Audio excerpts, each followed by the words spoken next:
a quien nos cuiden en el contexto de la Brigada de Atención Psicoemocional a Distancia por COVID-19. Permítame tantito. Muchas gracias. A usted.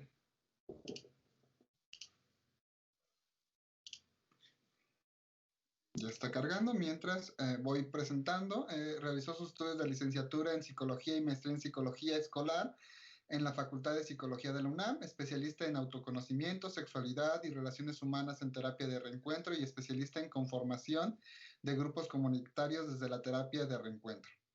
Desde hace 20 años es integrante Ed Honorem del programa de intervención en crisis por desastres naturales y socioorganizativos de la Facultad de Psicología de la UNAM.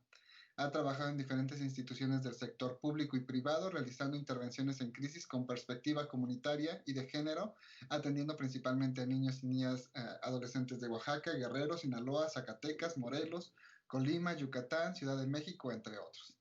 Trabajó en estancias para el bienestar y desarrollo en el ISSSTE, ha impartido muchos talleres, ¿no? Está dentro de proyectos del CONACYT, SSMO 229, ¿no? Otros más como Conocer por parte de la SEP, para la impartición de cursos de la formación del capital humano de manera presencial y grupal, y actualmente trabaja como profesional de la educación superior en la Dirección de Estudios Estratégicos de Asociación Nacional de Universidades e Instituciones de Educación Superior, UNAIES.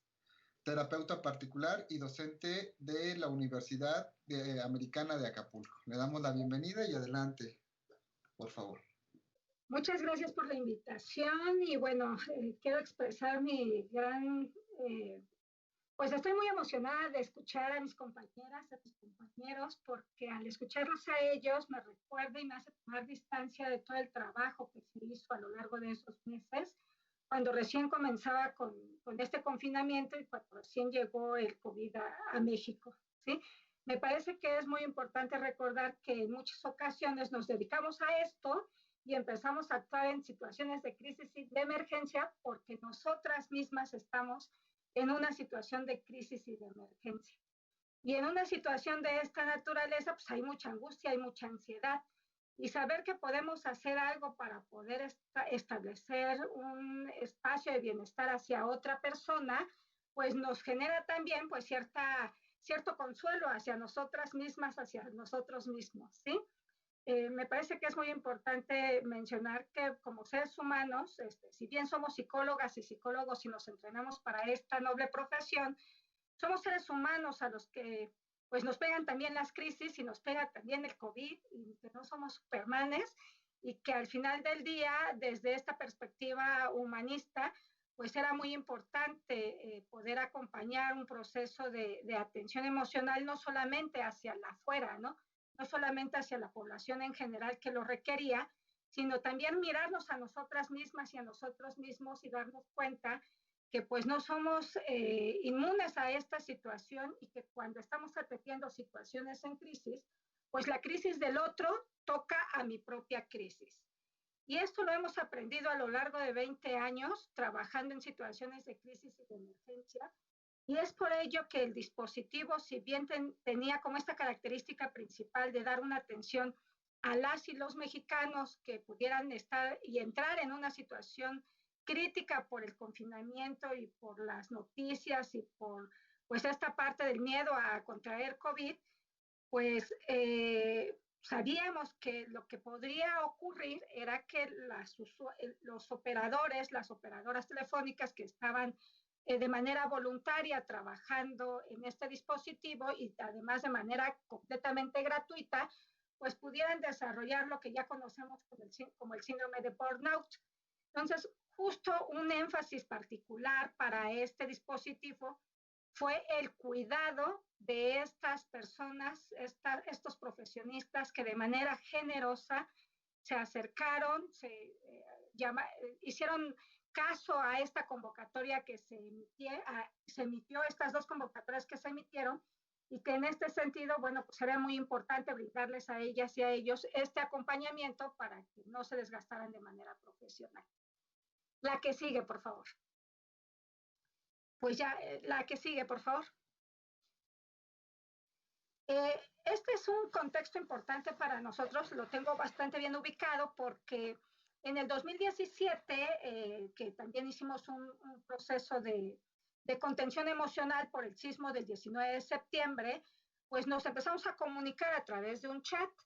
Eh, Ese chat se quedó ahí vigente, algunos comentábamos, algunos otros no, muchos se salieron, otros entraron. Era un chat relativamente muy pequeño, no más de unas 25 personas, y de pronto cuando el secretario de Educación Pública mencionó que se suspenderían las actividades académicas y que se adelantaría el periodo vacacional de Semana Santa, pues es que ese chat empieza a crecer y a crecer con un montón de personas, ¿no? Y de pronto ahorita hay más de 200 personas en ese chat, porque la idea era brindar un dispositivo aprovechando la experiencia que teníamos con la influenza del H1N1, donde ya habíamos montado un dispositivo similar y donde de alguna manera teníamos experiencia para montar este tipo de acciones hacia las comunidades, ¿no? Entonces, ese es el contexto en el que surgió justo este primer esfuerzo. La siguiente, por favor.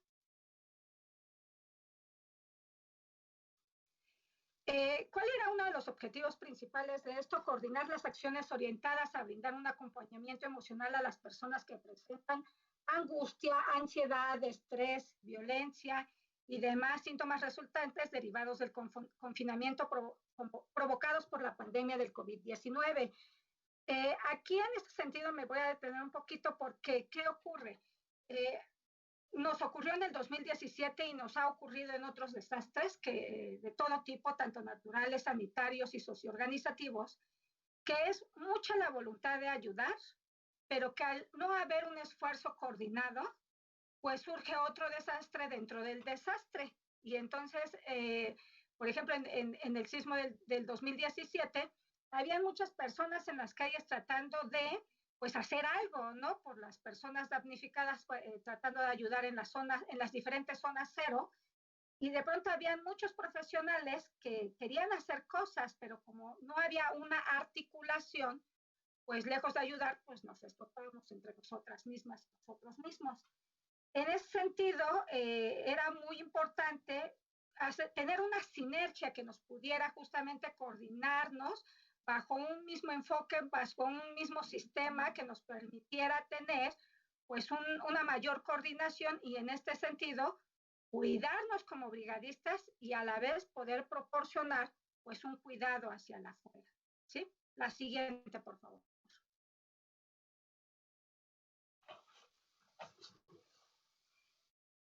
En este sentido, como ya lo comentaron, pues surgieron dos convocatorias dirigidas a psicólogas y psicólogos que quisieran brindar un acompañamiento psicoemocional de manera gratuita y a distancia, ¿sí? Yo aquí solamente puse el número de las personas que al final terminaron el curso de capacitación y que de alguna manera permanecieron a lo largo de todo el dispositivo. Porque si bien es cierto que hubieron varios compañeras y compañeros que terminaron el curso y que se enlistaron, en el transcurso de la propia brigada empezaron a surgirles a ellas y a ellos pues situaciones personales o situaciones laborales que les impedían continuar con el trabajo a distancia, ¿no? Que era una justamente de las cosas que nosotros les mencionábamos. Yo estuve como responsable de turno y una de las cosas que les decíamos siempre era, se vale decir no, se vale decir ya no puedo, se vale decir tengo ahorita otra emergencia.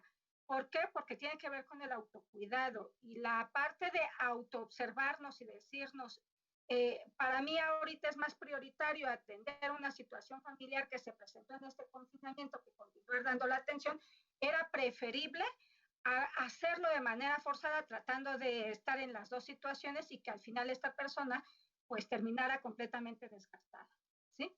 La siguiente, por favor. Esta, bueno, pues es una de la segunda convocatoria que se lanzó y que, bueno, uno de los requisitos, como ya lo mencionaron, es que estas personas tenían que ser psicólogas o psicólogos, pero a diferencia de otros dispositivos en donde, digamos, que el acompañamiento y la formación es en situ, y donde se aceptan no solamente psicólogas y psicólogos ya titulados, sino también pasantes y demás, en esta ocasión las características sí eran muy puntuales, dado que era una situación de emergencia a distancia y donde a lo mejor no podíamos tener lado a lado a una persona experta con una persona novata para dar la contención, sí aquí teníamos que garantizar que fueran psicólogas y psicólogos titulados con cédula profesional y en ese sentido pues tenían que enviar esa evidencia. Y a partir de esto pues se tenía que hacer un filtro para saber a quienes se incluían en el curso de capacitación y a quienes pues les agradecíamos de manera afectiva pues esta generosidad que querían brindar en cuanto al tiempo, pero pues que sabíamos que no era, era parte del protocolo del mismo autocuidado que teníamos al interior de la brigada. ¿Sí? La siguiente, por favor.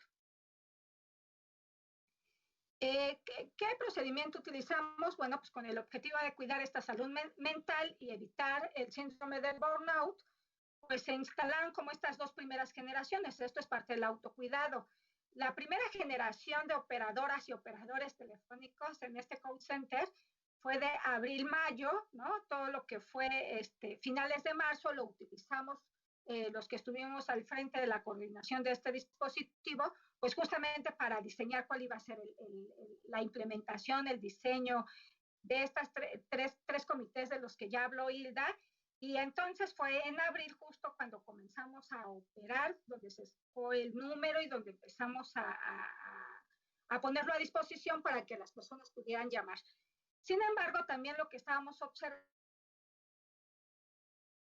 algunas personas de las mismas operadoras y operadores ya les estaban demandando trabajos en sus instituciones o en los lugares donde ellos estuvieran laborando, de tal suerte que también corríamos el riesgo de que si no se implementara una segunda generación, estos operadores iban a terminar completamente agotados porque no solamente estaban atendiendo la situación de emergencia, sino también situaciones laborales y que por supuesto que cuando hay que dar prioridad, pues priorizas lo que te da para comer, ¿verdad? Entonces, y que además, bueno, también observábamos que habían varias compañeras y compañeros que nos comentaban, oye, ¿y todavía me puedes inscribir? Es que yo quiero ser parte de la brigada, es que yo los he visto, incluso hubieron personas que se acercaron y decían, los vi en la tele, ¿no? Y yo quiero participar.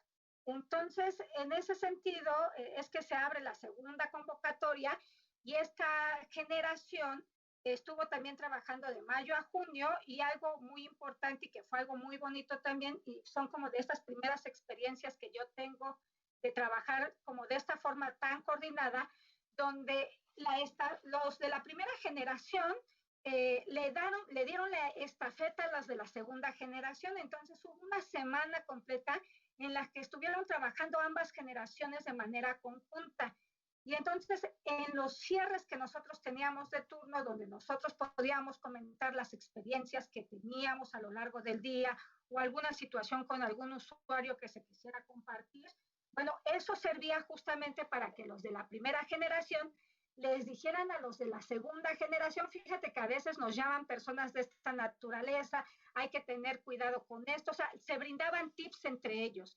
Y eso también era parte del autocuidado, ¿no? Por un lado, cuidar que la primera generación pudiera cerrar de manera bonita este ciclo para ellos, ¿no? Para poder soltar la estafeta y poder en ese sentido darle la estafeta a la siguiente generación. Entonces, esa semana fue una semana de mucho acompañamiento por parte de los brigadistas, porque se daban tips, se pasaron la estafeta, los de la primera generación cerraron un ciclo y soltaron, y los de la segunda generación, pues se sintieron muy acompañados en ese sentido. La siguiente, por favor. Como se mencionó ya anteriormente, se abrieron 28 turnos semanales. Se atendieron aproximadamente a 900 usuarios y se abrieron 13 grupos de supervisión clínica para las operadoras y operadores de la brigada.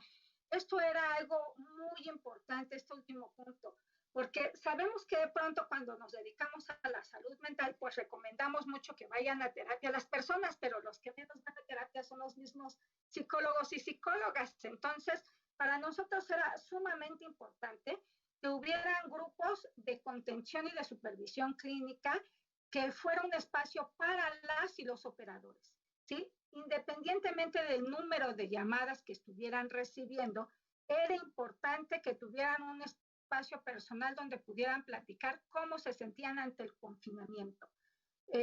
Por eso es que la presentación de esta ponencia la comencé con eso, porque a veces nos necesitamos quitar la estafeta y el mote de soy psicólogo o psicóloga para pasar a darle voz a este ser humano que soy y poderme contactar también con mi parte emocional y darme cuenta que a mí también me estaba dando miedo el confinamiento, que para mí también era difícil este proceso de reestructurarme ahora en cuatro paredes, de saber que a lo mejor con mi esposo, con mi esposa, pues sí vivo, pero no vivo, ¿no? Porque muchos de ellos, pues muchos de nosotros salimos a trabajar, a hacer cosas a la calle, a dejar a los hijos a la escuela, a ir al trabajo, a hacer toda la rutina que siempre tenía y que llegaba en la noche a convivir algunas horas con mi pareja o con la familia o con los hijos o con la mamá o con quien yo viviera, pero era muy diferente a compartir las 24 horas del día bajo un mismo techo. Entonces, lo que estaba pasando allá afuera con los usuarios y usuarias del servicio, también me estaba pasando a mí como persona y como ser humano. Por eso, otra de las labores que como responsables del turno teníamos era solicitarles que por favor se inscribieran a los grupos de supervisión clínica, porque era muy importante que ellos tuvieran también un espacio de contención emocional. Y aquí voy a citar a Fina San Ramón cuando nos dice que el autocuidado tiene que ser en tres dimensiones. Tiene que ser un autocuidado en lo personal, tiene que ser un autocuidado en lo relacional y tiene que ser un autocuidado en lo social. En este sentido, el autocuidado en lo social ya lo estábamos dando, pero necesitábamos pasar de lo social también a la parte personal. La que sigue, por favor. ¿Cuál era la logística? ¿No? La coordinación de las operadoras y operadores estuvo a cargo de los responsables de turno, como les decía, quienes tenían las siguientes actividades. Y aquí la verdad es que le quiero reconocer ampliamente a Hilda, porque Hilda de pronto en su chat decía, híjole, pues, ¿y qué van a hacer los responsables de turno? O sea, nos tiene que quedar muy clara esta estructura y cuáles son nuestras actividades. Y entonces un día en la noche nos manda en el chat de logística de manera puntual, esto es lo que tienen que hacer y eso nos ayudó mucho para no perdernos en este mar de la crisis y darnos esta estructura que necesitábamos. ¿Sí? Y entonces, bueno, ¿cuáles eran nuestras funciones? Acompañar a las y los operadores durante el turno que les corresponda, resolver los problemas técnicos que de pronto era desde no me puedo conectar, ¿no? A esta aplicación de Netelip, ¿qué hago? No, pues dile a tus familiares que se desconecten de la red, primero conéctate tú y ya después que se conecten los demás, ¿no? O inclusive algunas situaciones donde ya se me cortó la llamada, ¿qué hago? No te preocupes, ahorita hablo al conmutador y les digo que te enlacen, por ejemplo, ¿no? Apoyar a las y los operadores en dudas de la operación en cuanto al servicio, el manejo de técnicas y la asesoría que se requiera, ¿sí? Es decir, a veces, pues era importante, me decía, ¿no? Es que hay una persona que está medicada, ¿no? Está medicada y no sabemos a dónde canalizarlo y pues de pronto o estás en la llamada o estás en el directorio buscando cuál es el teléfono del Instituto de Psiquiatría que está brindando atención. Entonces, siempre era estar en contacto con ellos para decirle cualquier duda que necesites, llámame, yo te ayudo, yo te apoyo, estás acompañado, ¿no? Y entonces, pues a veces era esa labor que teníamos que hacer nosotros desde los responsables de turno, de buscar en el directorio el teléfono del Instituto de Psiquiatría o inclusive preguntarles a los otros compañeros que también eran responsables de turno, oigan, me están pidiendo este número, me ayudan, y entonces era una sinergia muy importante para nosotras porque aunque el operador estuviera con la usuaria o con el usuario, también de este otro lado estábamos en constante comunicación, preguntándonos, dándonos tips, mandándonos cosas que en ese momento pues se requerían, ¿no? Identificar cuando él o la operadora manifieste síntomas de agotamiento o estrés e intervenir. Entonces, para nosotros era muy importante en todo momento estar monitoreando las llamadas. A ver, cuando termines la llamada, me dices que ya terminas, cómo vas, ¿no? ¿Cómo te sientes? Y bueno, al finalizar el turno teníamos nuestras sesiones de cierre también. La siguiente, por favor. Muy bien, 5 minutos. Sí. También era importante sugerir descanso a las y los operadores para que consideraran suspender el servicio de manera temporal o definitiva. Y esto lo hacíamos principalmente cuando veíamos que las personas ya estaban como agotadas, desgastadas. Les pedíamos en estas sesiones de cierre que pusieran su cámara, porque para nosotras era muy importante observar sus rostros y a partir de ello poder identificar este cansancio emocional, ¿sí? Verificar que realicen los recesos pertinentes entre una llamada y otra, dar seguimiento a las operadoras y operadores para que asistan a la supervisión clínica y verificar que las y los operadores cumplen con el protocolo de intervención. ¿Vale? La siguiente, por favor. ¿Qué aprendimos de todo esto? Por un lado, que las y los psicólogos no estamos exentos de la pandemia. Como les decía inicialmente, somos seres humanos igual que cualquier otro usuario del servicio. Que somos vulnerables y en situaciones de crisis y emergencia tocamos de manera directa con nuestra propia vulnerabilidad. Que escuchar el sufrimiento humano nos lleva a un desgaste psicofisiológico y emocional. La siguiente.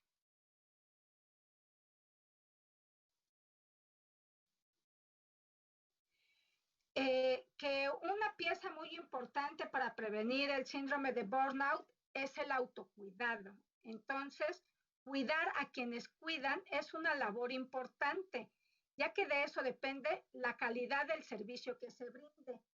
Pero también para nosotros y a lo largo de todos estos años de experiencia en situaciones en crisis, sabemos que cuando hay una situación en crisis, a veces hay pocas personas capacitadas para dar la atención. Y si quemamos a ese personal que ya está capacitado, entonces no, o sea, es como mutilarnos mutuamente, ¿no? Necesitamos justamente cuidar a este recurso humano para que ya que ha sido capacitado y ya que ha tenido esta experiencia en una situación de emergencia, para futuras situaciones de crisis o de emergencias, ya sabemos que contamos con esas personas porque las hemos cuidado, porque las hemos acompañado en este transcurso de la crisis y que seguramente si hay algún tipo de situación de emergencia en el futuro, podamos contar también con ese personal que ya está capacitado. La siguiente. 3 minutos, sí. Sí. Cuidarnos entre los miembros de un equipo es fundamental para acompañarnos en situaciones de crisis y de emergencia. Y bueno, yo desde hace un tiempo, cuando conocí este término, que también lo acuñó la doctora Fina San Ramón, pues yo le he dicho que este tipo de proyectos son proyectos de amor. Por lo tanto, fue importante tener un cierre que permitiera establecer lazos afectivos, que nos pidieran dar cuenta que hicimos lo que humanamente pudimos hacer ante una situación completamente novedosa para todas y todos. Porque así como nosotras y nosotros estábamos con ese pendiente de cuidar a los brigadistas, también estábamos con el pendiente de autocuidarnos y que nosotros también tuviéramos nuestro propio espacio de contención emocional. Y que bueno, ya más adelante platicarán acerca de esto. La última, por favor, la siguiente. Y solamente les quiero dejar aquí lo que significa un proyecto de amor. Un proyecto de amor es una concreción del buen trato, de nuestra energía amorosa para nuestro bienestar, de quienes nos rodean y hacia nuestro entorno. Fina Sanz 2016. Y con esto quisiera terminar. Muchísimas gracias. Muchísimas gracias a usted,